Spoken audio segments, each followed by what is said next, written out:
And we're live. Welcome again to LinkedIn for Lawyers. We are a show where attorneys share true stories of client acquisition, how they got clients and referrals from LinkedIn. Today's guest is Massimo D'Angelo. Before we get to Massimo, tell you a little bit about the show. My name is Vikram Rajan. I am the host and co-founder of Video Socials, a video blogging and podcast promo platform where lawyers and accountants, coaches, and consultants come together in our meetings to record their videos together, fun and done. You can watch this podcast just about every week live on LinkedIn, as well as Facebook and YouTube at 1 p.m. Eastern. You can go to videosocials.net/watch LFL for LinkedIn for Lawyers. Watch LFL. And it'll stream there as well. You'll be able to listen to this show and prior shows on all the four main podcast platforms, from Apple Podcasts, Google Podcasts, Stitcher, Spotify, and there are a couple of others that I've left out, but those are the four main ones. So definitely subscribe, review, download, do all that fun stuff. I'd love to hear from you guys listening and watching the show. I do the show because I like to get to know attorneys who have actually been able to make LinkedIn work, as opposed to me kind of teaching the do's and don'ts of what should be done. It's great to hear from those who are actually benefiting from the platform directly. Massimo, welcome to the show. Thank you, Vikram, and thank you and your team, everyone over at Video Socials, for having me on and having me be part of this discussion. So big thank you for that. So tell us a little bit more about your practice at Akerman and how you got started in that area. Sure. I am a partner over at Akerman. We have offices all across the country, and I am mainly a real estate litigator, although I also do commercial transactional work, as well as being somewhat of a generalist, a commercial litigator. Do a lot of litigation, complex lease issues, and anything really stemming from real property. So it really runs the gamut. My practice is pretty diverse. Interesting. How did you get into this world?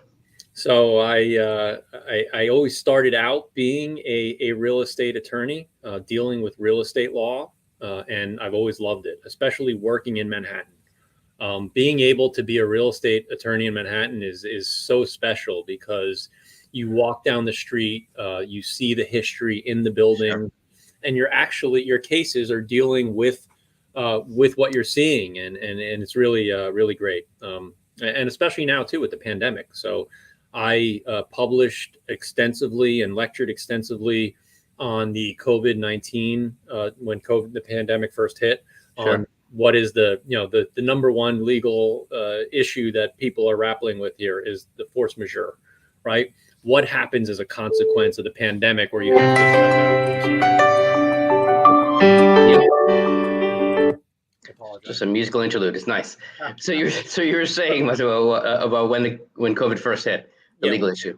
When COVID first hit, I was one of the first attorneys to write on force majeure, impossibilities, these doctrines where and it especially comes into play in commercial leases here, where a tenant takes the position that the lease calls for an abatement of the rent as a result of a casualty, or there's some condition where you can't get into the property, right? State, it was interesting because every state, and it's never happened before in our history, where all 50 states in the union declared a state of emergency, and the Supreme Court shut down. So it's something that we've never seen before, even though 100 years ago we had the H1N1 virus that was actually far more deadly. So that's. Is someone trying to get a hold of you, Massimo? Do you want to pause? No. Okay. So, I wrote and published extensively on that, and actually used LinkedIn as a platform. Whenever my articles are published or whenever I have a speaking engagement, I do a lot of work with the New York State Bar Association, some of the other big bar associations like New York County Lawyers Association. Sure. And really, that's what LinkedIn provides for attorneys. And Vikram, you were talking about using the right way to use LinkedIn. And right. I think that's the right way to do it, is when you're showcasing your skills. I mean, every lawyer can go on there and say, well, I have this case or I have these skills. But when you're actually projecting and showcasing and broadcasting when you're bringing your skills out. For example, when you're speaking to somebody, or you get published in a major legal periodical like the New York Law Journal, for example, or the ABA. I mean, that's what people gravitate towards, right? If you're a client and you're looking for competent legal counsel, and you see that on LinkedIn, and you go, wow, and you click on the post, and you dig a little further, and you look into the attorney's background. So that, for me personally, really is beneficial part of the platform. It really allows you to showcase. So how did you discover that? Like, when did you get sucked into the world of LinkedIn? How did you get suckered in, so to speak? And what kind of tuned you into like, hey, this is a viable platform for you to kind of publish your insights? So it's a great question, actually. And the way that I did it was my first real major case that got significant buzz. It made international news. I was in the Wall Street Journal. I was on CBS News. I had worked hand in hand with the city's Office of Special Enforcement, the mayor's Office of Special Enforcement, the district attorney, the attorney general here in New York City. And it led to the closure of one of the largest illegal hotel operations here in New York City. So at that point was, my first media friend. Around what year was that? Do you remember? It was in 2017. Okay. 2017 time period. And that's really when I started using the LinkedIn platform more. Yeah. And I think it was a consequence of that. So you were brought into the media spotlight, so to speak, and thus the social media spotlight. Correct. Exactly. And that's when, I started posting the articles that I was mentioned in. Yeah. Some of the other content, but that's really when I think I started using the platform, quite a bit. Yeah. And then how did you maintain the consistency? Because like any habit, it's like the New Year's resolution, by around now, the New Year's resolutions go out the window. And so very often people start with LinkedIn posting with the fervor, and they know, and they see that this could be consequential in a good way. But then they fizzle away as they get busy with client work. So it makes sense, but it's not necessarily a good thing. So how did you maintain the consistency of posting, and have you, and what kind of consistency do you bring about? Yeah, no, another great question. And I make sure, because if you're not plugged in, you're not using it consistently, it's not going to work. It's it's just not. So I know people say that all the time, and it's absolutely true.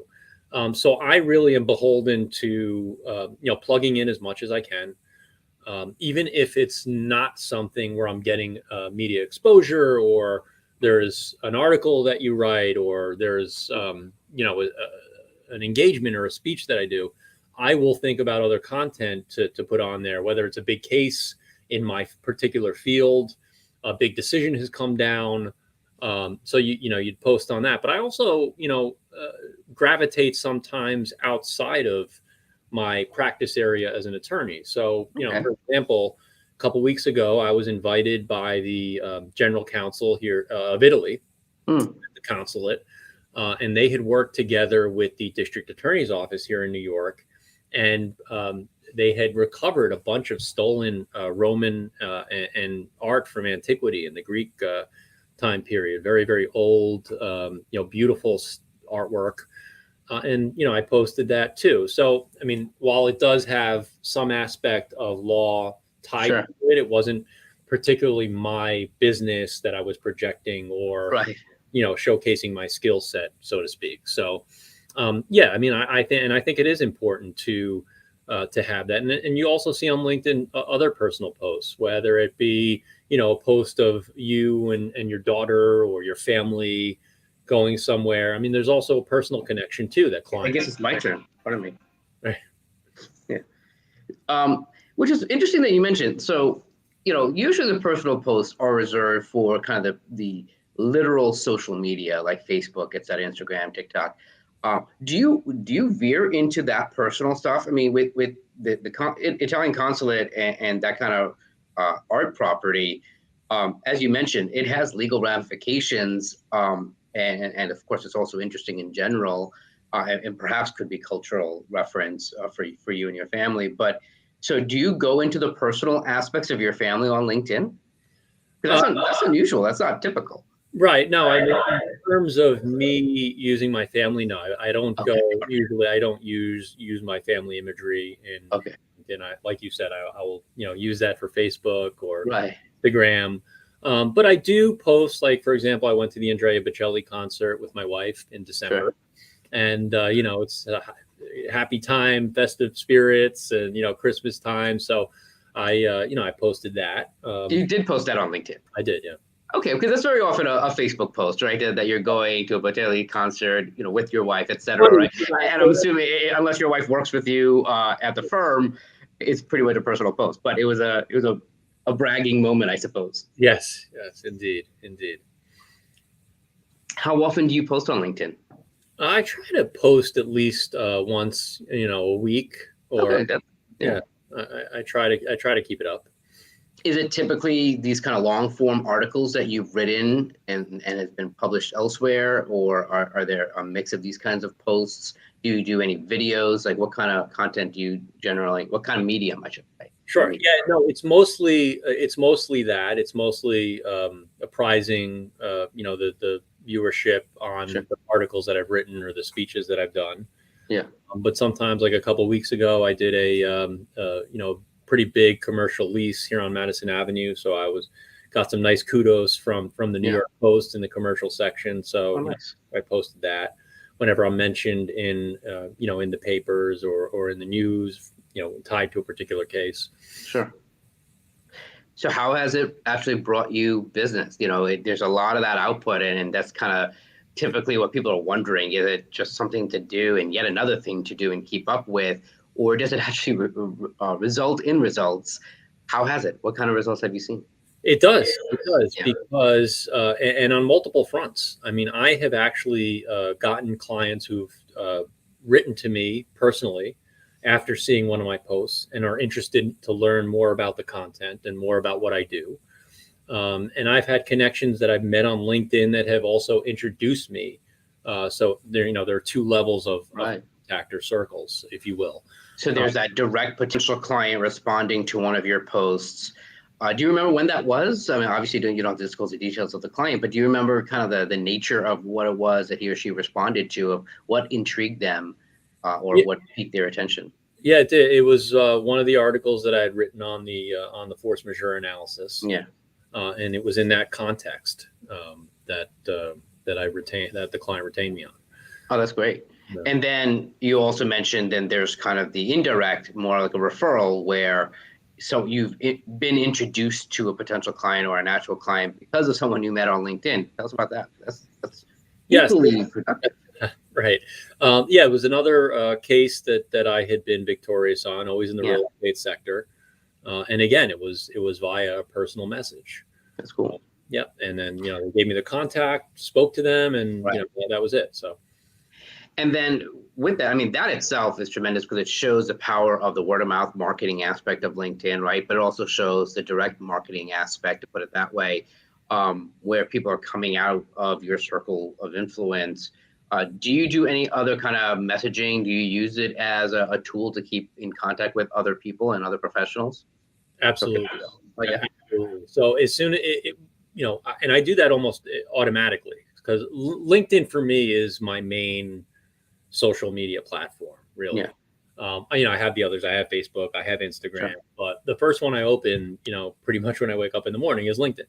And that's the one that I'm on throughout the day. And, I think it's very important for connections, actually. So, for example, I serve on multiple boards. All my board trustees that I serve, with collectively, I will ask them to be, and I'll befriend them. But also it's true on the other side, with opposing counsel, people I meet, clients, and they're all in that circle. And really, I think that's what fundamentally also helps to increase not only your exposure, but your business and to reach more people, right? Because the more people that we're connecting with, the larger net or casting, if you will, is able to be laid.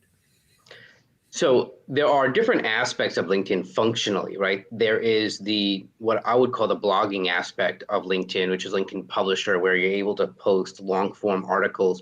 Do you ever use that with your long form articles, or are you just linking to where it was originally published? And do you publish it on like Akerman's blog or your own site, or how does that work in terms of these long form articles? Yeah, the long form articles will be published on our website, Yeah. usually, and if it's in another medium, like let's say, for example, the New York Law Journal. New York Law Journal, right? You're linking. We'll post it onto the site, and then I would post it. So it's not, not written content that I'm writing on LinkedIn. It's okay, fair. Which is fair. That's why I want to kind of parse it out for people to understand that there are different ways to use it, right? There's the post that links outside. There's a LinkedIn Publisher platform. Sounds like you're using LinkedIn Messenger a lot, which is kind of the inbox, but it's become very chat oriented ever since the kind of Microsoft took over LinkedIn. They made it very much like Facebook Messenger, so it's a much more nimble platform in terms of chatting and almost like texting with colleagues, though. So that's great. Are you a paid user of LinkedIn? Have you gone up to premium and all that stuff?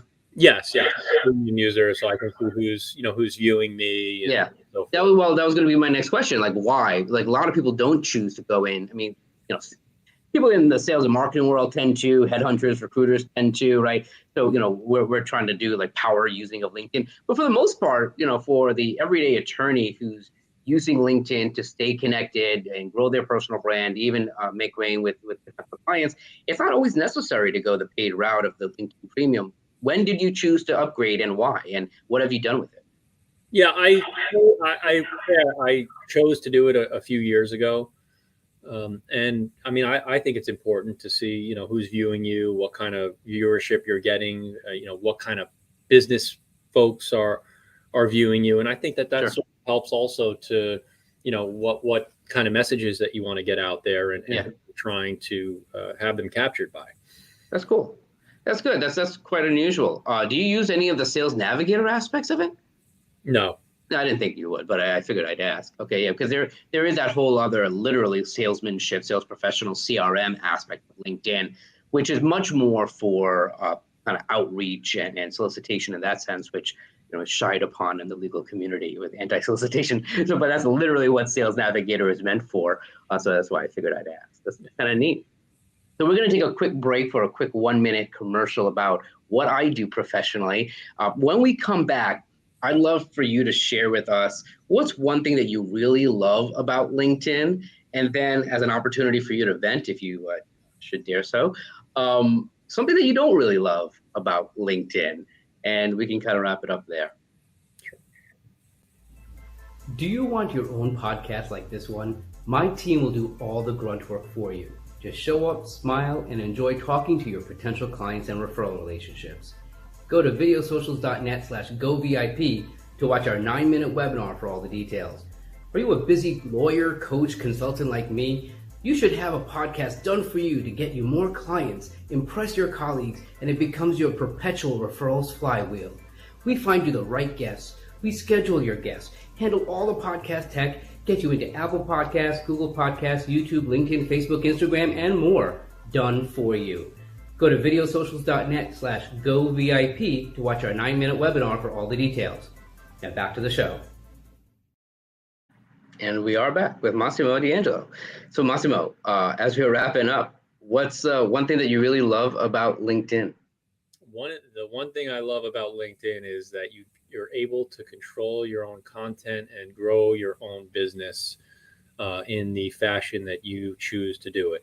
And Vikram, I think you pointed it out best at the top of the show.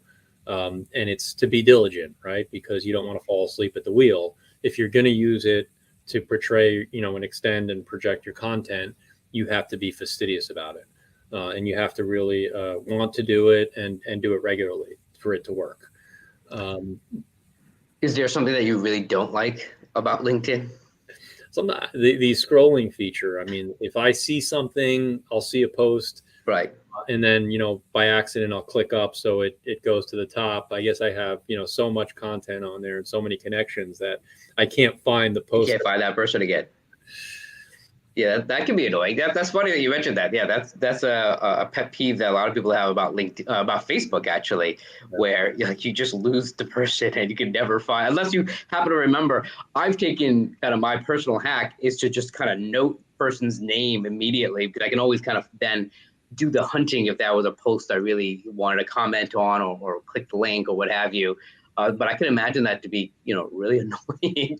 Have you figured out any other system for that other than just remembering the person's name? Yeah, no, not yet. So hopefully they can fix that. Yeah, I mean, look, it's funny that you bring that up because of all the things that people have been annoyed with about LinkedIn, because there are lots of things that people get annoyed with all the benefits of it. Yeah, that's one that brings a smile to my face. That's good. As we wrap up, is there any other lawyers or attorneys that you tend to network with that you very often are networking with on LinkedIn that you would want to put a shine on them and thank them? None that come to mind right now, but certainly happy to put you in touch with some of them. And do you do a lot of networking with other lawyers? You mentioned NICLA, you mentioned the State Bar. Do you do a lot? Are you very active with those bar associations? Yes, very much so. And it sounds like even as you're on the board of other organizations, you're bringing them on LinkedIn and kind of spreading the word about how powerful the platform is. Yes, absolutely. Well, this is tremendous, Massimo. This is great. I like how you're able to bring something very practical as an application into your day-to-day life. Not a lot of people wake up where their first social media is LinkedIn. Typically, it's some of the more social of media, but you're able to make it part and parcel to your day-to-day, and you kind of found that as kind of a normal, natural, seamless habit in your work life. So thank you for being with us and sharing your insights of how LinkedIn has benefited you. Of course, it was my pleasure. Thank you for having me, Vikram. Yeah, absolutely. This has been another episode of LinkedIn for Lawyers, where attorneys share client acquisition stories of how they got new clients and referrals through LinkedIn. You can catch a new episode every Friday, 1 o'clock Eastern on LinkedIn, LinkedIn Live, of course, Facebook Live, YouTube, and then you can download, subscribe, and review on Apple Podcasts, on Google Podcasts, Spotify, and Stitcher, which I personally use on my Android. So I'm looking forward to hearing your comments and questions. And you can feel free to reach out to Massimo. One thing I forgot to do, actually, Massimo, how can people get a hold of you? What's the easiest way for people to reach you on LinkedIn or otherwise? Definitely connect with me on LinkedIn, and my email should be listed on there. But if not, it's on my website. And email is the best. What's your email address, and how can people look you up? Sure. My email address is Massimo. It's M as in Mary, ASSIMO, period. My last name D'Angelo, which is D as in David, A as in Andrew, NGELO, at Akerman.com, AKERMAN.com. Massimo D'Angelo at Akerman.com. Pleasure for having you as a guest here on LinkedIn for Lawyers. Thanks again. Thank you. Take care, Vikram.